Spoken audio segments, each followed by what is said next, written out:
Sexual abuse is one of the most prominent, one of the most common offenses that take place in our country against women. आज का जो topic है it is very very sensitive and I expect a certain degree of maturity and sensitivity from my students when they are dealing with such topics. Hello everyone, I am Anchal, your mentor, and I welcome you all to the official YouTube channel of Law Prep Tutorial. In the wake of recent events, you must have heard about the restless protest, the ongoing protest that's happening in our country. क्यों हो रहा है? It's already in the news. What are the statutes which are going to govern the whole incident? You are aware about that too. But in the wake of these recent events, it becomes important for us to understand that what are the statutes, what are the acts that are available to a woman, to a person, if there is sexual abuse that is happening to them or anyone that they know of or around them. आज का जो topic है What is POSH Prevention of Sexual Harassment Act 2013, इस पे आज का हमारा सारा टॉपिक रहेगा. देखिए, before we dive into the statute और the act, it's very important to understand some basic terms, some basic definitions which we'll be dealing with in this act. The very first definition that you have to understand is sexual harassment. कहाँ से ये सारा concept शुरू हुआ?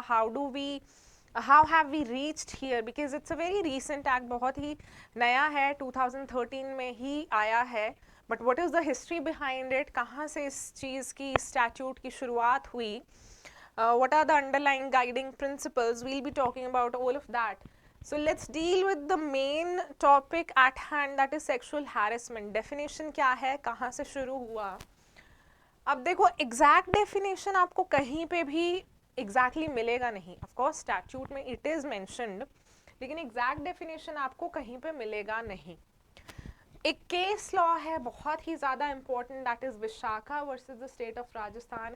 1997 का ये case है. Case law बहुत इंटरेस्टिंग है, बहुत ध्यान से सुनिएगा. कहाँ से शुरू हुआ, विशाखा गाइडलाइंस क्या हैं, I will be talking about all of that. And वहाँ से जो ये डेफिनेशन निकल कर आई है, it includes such unwelcome sexually determined behaviour. Unwelcome sexually determined, ये जो टर्म है it is very very important. यानी आपको एक विक्टिम का पॉइंट ऑफ व्यू मिलता है वर्क प्लेस में कहीं पे भी. Unwelcomed sexual orientation, sexually coloured एक जो बिहेवियर है एक्यूज्ड का, उसके बारे में हम बात कर रहे हैं. So you get a point of view of the victim. ठीक है जी. It includes such unwelcome sexually determined behaviour. अब बिहेवियर जो है it's a wide term, it covers a lot of factors. अब बिहेवियर आप डिफाइन नहीं कर सकते. बिहेवियर में बहुत सारे फैक्टर्स इंक्लूड हो जाते हैं.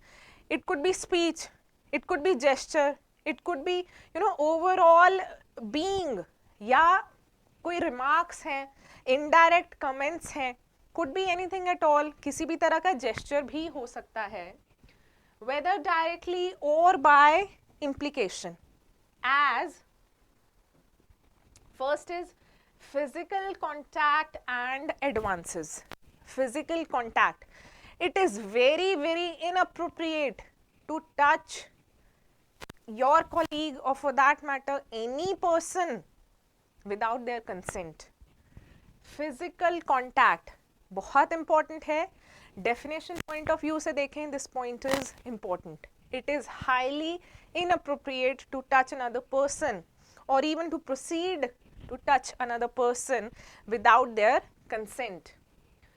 And advances, advances word में when you're proceeding, even before you have touched another person, you have to get into that act. So that gesture, when you're advancing, that is also included in the definition. A demand or request for sexual favors, बहुत ही important point है. A demand or request for sexual favors could be anything at all. अगर work place की बात करें, ऐसा favour मांगना in return of promotion, या आपको किसी अदरवाइज तरीके से ट्रीट ना किया जाए at your workplace. In return for that, sexual favors मांगना, डिमांड करना, रिक्वेस्ट करना, अगेन सेक्सुअल हैरेसमेंट के एम्बिट के अंडर कवर होता है. सेक्सुअली कलर्ड रिमार्क्स, यानी एग्जैक्टली आपके जो वर्ड्स हैं, रिमार्क्स हैं, कमेंट्स हैं, they are not sexual but sexually coloured. There is another word for this, legally बहुत इंपॉर्टेंट हम वर्ड यहां पे देखते हैं, innuendo. Sexually coloured remarks are also known as इनुएंडोज.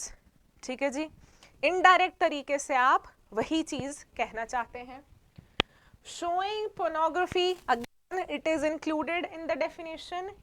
Any other unwelcome physical, verbal और non verbal conduct of sexual, यानी यहाँ पे जिस बिहेवियर की बात आती है, all of that is covered in that definition. Of course, this definition is not exclusive. मैंने आपको बिल्कुल स्टार्टिंग में बताया, ये जो पॉइंट ऑफ व्यू है ये विक्टिम का रहेगा, and ultimately it is for the tribunal, court of law, या जहाँ पे भी जिस भी कमेटी के अंडर ये केस जाता है, for them to decide whether or not it was sexual harassment as talked about in this particular case. अब ये केस कहाँ से आया है, इसकी हम हिस्ट्री देखते हैं. अब केस की अगर हिस्ट्री की बात करें, देखिए Vishakha versus the state of Rajasthan बहुत बहुत इंपॉर्टेंट केस लॉ है. इसी नाम से हमारे पास गाइडलाइंस थी, और ये गाइडलाइंस आगे चल के जो हमारा पॉश एक्ट है उसके लिए एक आधार बनती हैं. केस लॉ क्या है? There was a Dalit woman Rajasthan में, एक रूरल एरिया में. There was a Dalit woman named Bhamvari Devi. She was working there. Now she was employed with the government. Of course, वो सिर्फ अपना काम कर रही थी, and she was working against child marriages. Child marriages were really prominent in Rajasthan at that time. अब वो अपना काम कर रही थी. She was trying to stop that marriage from happening, from taking place. Now what happened was the marriage took place anyway, and she failed in her attempt. Of course, there was involvement of the local politicians as well. So the marriage ultimately happened. Now she went on to lodge a complaint against the whole thing, and because she was merely doing her job, ठीक है, she was brutally raped by the people concerned, the people connected with that marriage, who felt offended by that act of this woman. She was brutally raped. तो ये जो case था, इसके लिए यहाँ पे जस्टिस पाने के लिए भी this poor woman had to fight a very long battle in the court of law. Ultimately there was an acquittal, लेकिन finally apex court में जब ये केस पहुँचता है, वहाँ पे the court realized that there was an immediate need. It was the need of the hour that we need some guidelines, some guiding principles जहाँ पे sexual harassment of women at workplace को रोका जा सके. And that's how we came up with the Vishakha guidelines. इस case में जो निकल कर आई थी, विशाखा एक बैनर था, ठीक है जी, a lot of women, because there was a lot of hue and cry ultimately when there was an acquittal. So under this banner, a lot of women, social organizations, lawyers, NGOs, they came together कि नहीं, we have to make sure that this woman, she gets justice. And it was under this banner that a lot of people got involved and they worked towards this case. And यहाँ से ये name निकल कर आता है विशाखा. इसलिए case का जो नाम है that is Vishakha versus the state of Rajasthan. Guidelines का नाम भी वही है. And again, इन्हीं guidelines के अंडर फिर the POSH Act was notified by the government in 2013. Now let us deal with the important definitions जो कि इस act के अंडर आती हैं. The very first important definition is that of sexual harassment. Of course, I have explained to you. पहले ही session के starting में ही I have explained this definition to you. अगर आप provision की बात करें, it comes under section 2N of the POSH Act. This is important for you. If you want, you can memorize this. 2N of the section, section 2N of the Act. The POSH Act defines sexual harassment. Next definition की अगर बात करें, that is employee. Of course, because the act deals with the guidelines that deal with the protection of women at the workplace, यानी they are working there, तो of course they are employee. अब employee की definition अगर हम देखें section 2F में आती है, it defines employees broadly to include regular, temporary. अब देखो जब हम regular की बात करते हैं means they are not contractual. Temporary यानी could be contractual, and ad hoc employees. Ad hoc का मतलब है again temporary employees. In accordance with the section, an employee is an individual who is engaged in a daily wage position. Engaged in a daily wage position. यानी ऐसा कोई भी व्यक्ति who is on a payroll, basically you are paying him or her. ऐसा कोई भी व्यक्ति जिसको आप पेमेंट देते हैं दिन के हिसाब से, जो आपके पेरोल पे एग्जिस्ट करता है, either directly और through an agent. Direct employment भी हो सकता है, थ्रू एन एजेंट भी हो सकता है. अब थ्रू एन एजेंट की बात की जाए तो बहुत कॉमन जो एग्जांपल है, बहुत सारी ऑर्गेनाइजेशंस में, कंपनीज में, people who are working as security guards or people who are working as office boys, example के तौर पे, they are hired through agencies. बहुत सारी एजेंसीज हैं, उनके थ्रू हम ऐसे लोगों को हायर करते हैं. Even they are included under the scope of definition of employee as defined in the POSH Act. A co-worker, co-worker यानी colleague जो साथ में काम करता है, of course again employee है. A probationer, probation का मतलब क्या है, यानी you belong to some other office, some other organization, some other department, लेकिन for the time being you are working in that organization, that department, थोड़े समय के लिए, because बहुत बार ऐसा होता है कि employees they are transferred from one department, from one organization to another, बहुत बार किसी training के लिए, या in order to make them learn a new skill जो कि different department में facility है, option available है, ऐसे लोगों को आप probationer बोलते हैं. probation यानी कुछ समय के लिए you are not working with your parent department, you are going to work with a different organization, different department, of course with the consent of your parent department. A trainee, trainee बहुत important है. Any person who's there just to get some training, ऐसा व्यक्ति भी employee की definition में cover होता है. An apprentice, apprentice जिसको हम आज की डेट में interns बोलते हैं, they are also employees, whether remunerated or not. बहुत सारी organizations में interns they are not paid. तो यहाँ पे इस definition में उनको पेमेंट मिलता है या नहीं, इंटर्न्स की बात हो रही है, पेमेंट मिलता है या नहीं, दोनों ही जो कैटेगरीज हैं they are included in the definition of employ under the POSH Act, whether on a voluntary basis or otherwise. They must have signed up. Interns of course खुद से भी साइन अप करते हैं बहुत सारी ऑर्गेनाइजेशन में, and बहुत बार interns जो हैं हायर भी किए जाते हैं, एजेंसीज के थ्रू भी लाए जाते हैं. And whether or not the terms of employment are express or implied. जो terms of employment हैं उनके contracts बनते हैं, of course contract में mentioned है या नहीं mentioned है, if that person is working there, और अगर वहाँ उस organization में he is earning wages, simply by the virtue of that definition, that person is going to be an employee as talked under the POSH Act. अब जो next important आपकी definition आती है that is of course work place. यानी आपको employ की definition पता है, आपको सेक्सुअल हैरेसमेंट की डेफिनेशन पता है, वर्क प्लेस डिफाइन करना is again important because it deals with sexual harassment at work place.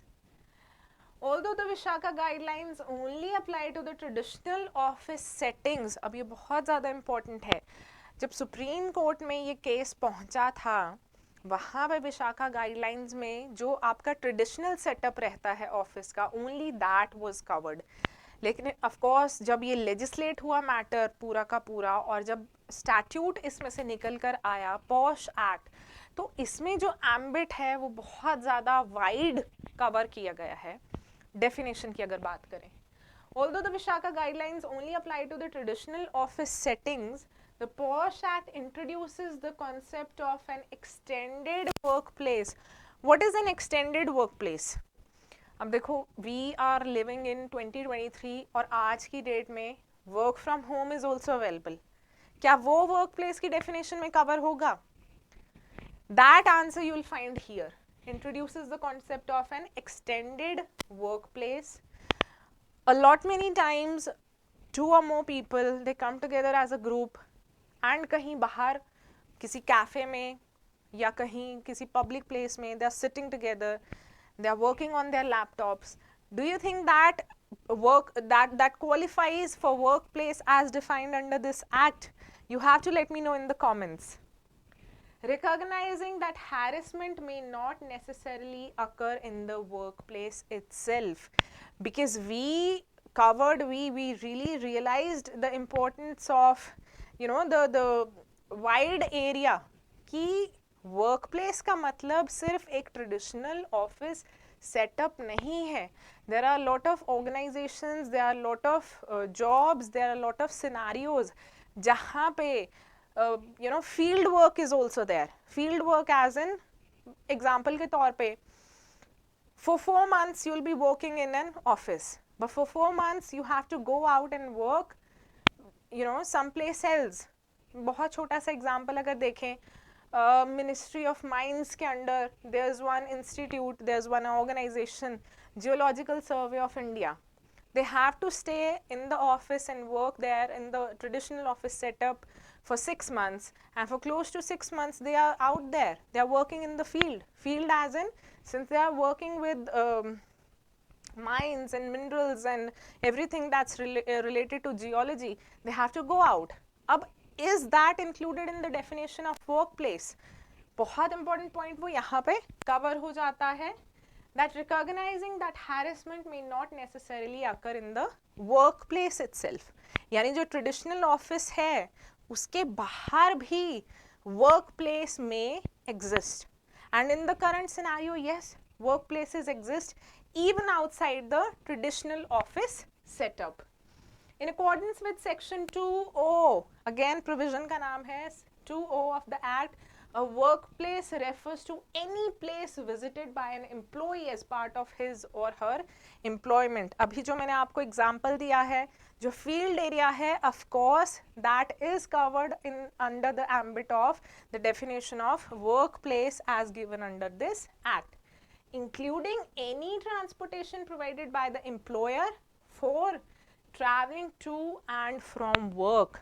अगर आपको ऑफिस की तरफ से एक सुविधा है, प्रोवाइडेड है कि आपको गाड़ी भी मिलेगी कम्यूट करने के लिए, कोई ना कोई कार और मोड ऑफ ट्रांसपोर्टेशन प्रोवाइडेड है, that is also included in this definition of workplace. So we have tried to make this definition really extensive.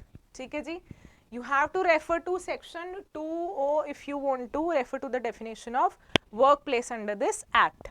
अब next important topic जो हम cover करेंगे, that will be procedure of complaint. complaint करने का तरीका क्या रहेगा, defined कहाँ है, किस तरीके से आपको proceed करना है, and this procedure is meant for the perusal of everyone, the employee, the employer. ठीक है जी, तो यहाँ पे procedure की अगर हम बात करें, section 9 deals with it. An aggrieved woman may file a complaint of sexual harassment at work within 3 months of the date of the incident. Within 3 months, the woman has to file a complaint with the employer or the management or the HR. Now, it is noteworthy, it is not the HR which proceeds with the complaint, which proceeds with the official complaint. HR does not deal with the cases or complaints of sexual harassment. Of course, it is their duty to forward it to the concerned authorities.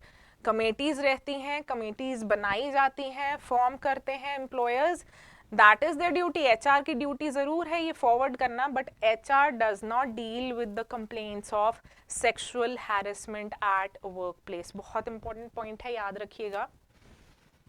With in 3 months जो है complaint आ जानी चाहिए. And in the case of repeated incidents with in 3 months of the most recent incident, अगर it has happened over a period of time, because sexual harassment कभी भी, you know, practically speaking, it is never one incident. The accused, he will make repeated attempts, you know, to have committed this offense. तो जो latest incident है उससे आप 3 months calculate कीजिए. The internal complaints committee or the local complaints committee may extend the time limit if the aggrieved woman is not able to submit a complaint within the stipulated period of 3 months. अभी जो internal complaint committee है, दोनों ही जो committees की बात हो रही है, ये हर ऑफिस में, ये हर ऑर्गेनाइजेशन में बिफोर हैंड आपको बनाकर रखनी है, जहाँ पे employer and top management is involved. Of course, there is one person, preferably woman, who has to be from the outside of the organization, because she will be, or she tends to be impartial to the whole case, the whole scenario. जो internal management है, there is a possibility they might try to hide the whole matter, but the one person who does not belong to the organization, he or she may be impartial to the whole scenario. The committee must be satisfied that the circumstances prevented the woman from forwarding a complaint within the specified time period. अगर 3 months से ज़्यादा हो गए हैं, extension committee दे सकती है, लेकिन the committee should be satisfied that the woman had good enough reasons. She could be anything. Maybe she was scared. Maybe, you know, because it's such a taboo in our society, maybe she got scared. So they have to take into account the whole gravity of the situation, that yes, it was a good enough reason for her to not to proceed with the complaint. और ये जो है justified होना चाहिए in writing by the committee. Furthermore, if the woman cannot make a complaint in writing, the presiding officer, any member of the internal complaints committee, or the chairperson, or any member of the local committee will provide her with all reasonable assistance to file a complaint in writing. बहुत छोटा सा example आपको देती हूँ. Example के तौर पे, the woman, she is a sweeper in the office. It's a very small example. Let us suppose that she is not literate. Now you cannot expect कि वो आपको रिटर्न में कंप्लेंट देगी, ठीक है. It's not reasonable for you to expect a written complaint from her. लेकिन अगर उसने आपको orally ये सारा इंसिडेंट बताया है, it becomes your duty कि आप उसको या तो assistance provide करें, so that you know whatever she has to tell can be recorded in writing. उसको आप सुनाएंगे दोबारा से, and then it becomes a formal complaint. So it is the duty of the committee to provide the needed assistance to the concerned employee. Moreover, as per Rule 6I of the POSH rules, it's provided that if an aggrieved woman is physically or mentally incapable or dies. अब देखो बहुत सारी organization में, बहुत सारे offices में, we have the concept of reservation for physically disabled people as well. What if the concerned, the aggrieved person is not able to give that complaint in writing? Even then उसको assistance provide करनी चाहिए. या फिर the person dies or otherwise is unable to lodge a complaint. In both the scenarios, her legal heir or her relative or friend, in सबको allowed है, or her co-worker or an officer of the National Commission for Women or State Women's Commission or any person who has knowledge of the incident with the written consent of the aggrieved woman may do so. अब देखो ये ऐसा provision हमने क्यों बनाया? The aggrieved woman, she is not there anymore, ठीक है. अब लॉ का जो काम है, जो ऑब्जेक्टिव है, It is also to prevent the offenses from happening furthermore.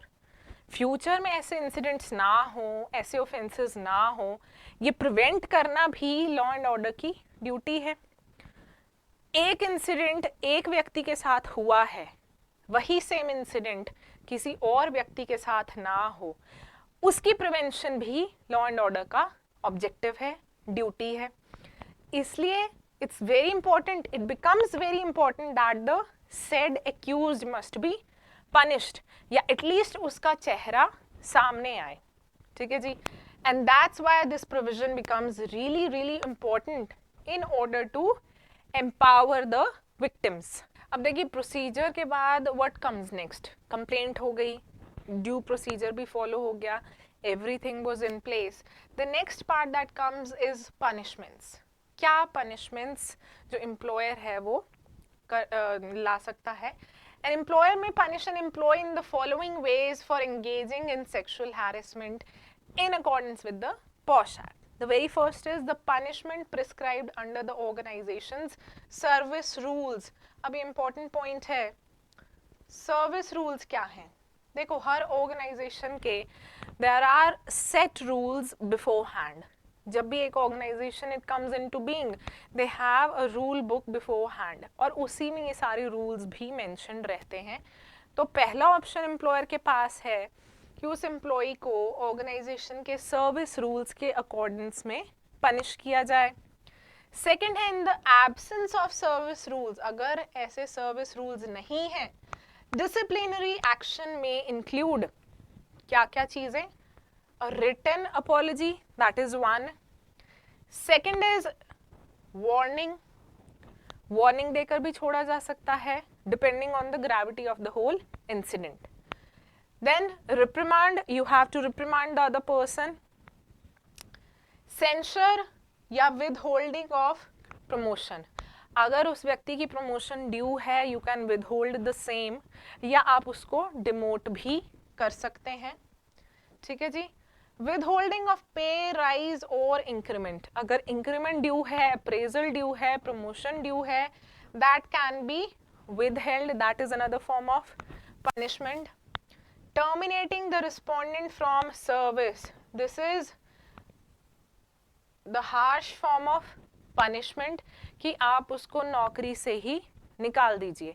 Again, it depends on the gravity of the whole incident.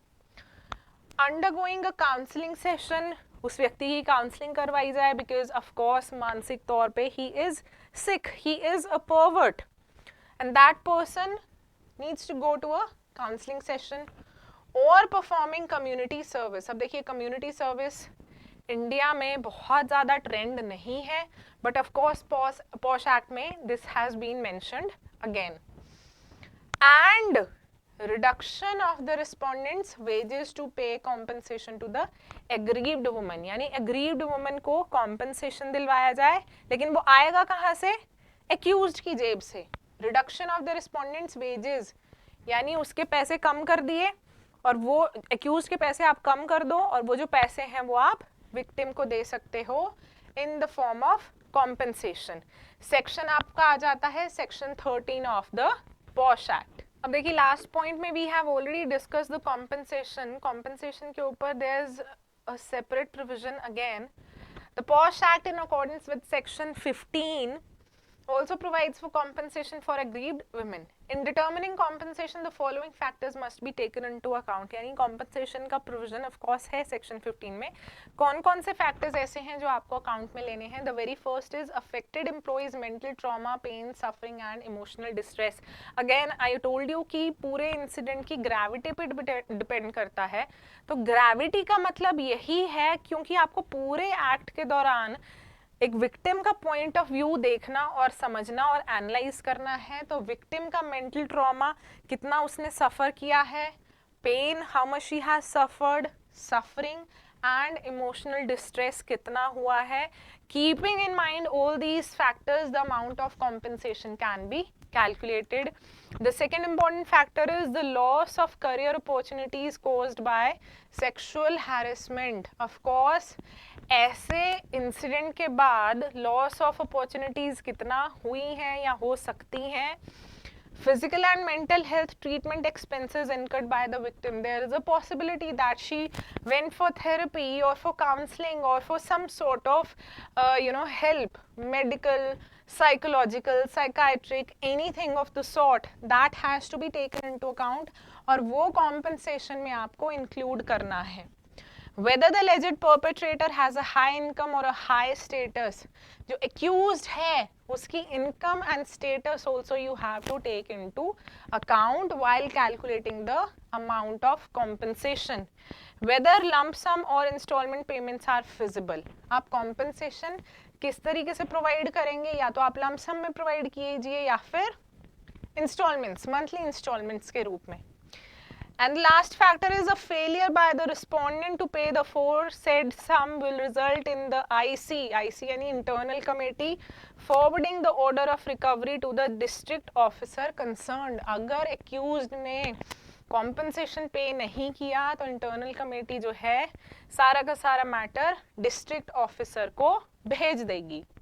अब देखिए, we have covered the basic provisions of the said act. POSH के जितने भी basic provisions हैं which you should be aware of, I have try to cover all of these in this segment, and I hope you get some sort of clarity as far as this concept is concerned. Now you may have some questions in your mind, and keeping the same, I have come up with the frequently asked questions related to the topic.